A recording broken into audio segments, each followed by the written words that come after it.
So why are they happening to you? I really hope that you're following what I'm saying here.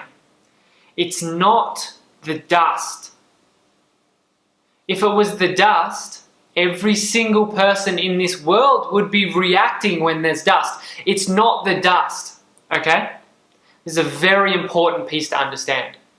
It is your immune response and reaction to the stimulus, and the stimulus is dust. Simple as that.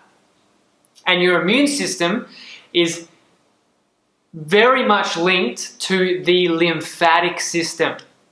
And we're actually going to go journey deep into what the lymphatic system is and how to recorrect it, reboot it, kickstart it, and actually have it flowing and functioning properly, which will do wonders for your allergies.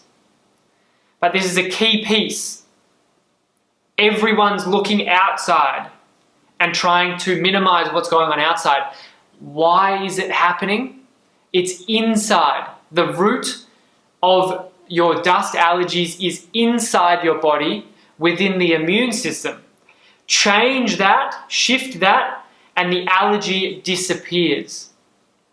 So start to feel some excitement around, wow, this is actually a possibility. I can shift something from within, and then I no longer respond. I no longer react to something outside my body. This is huge. So I'll see you in the next section, and I look forward to sharing some amazing things.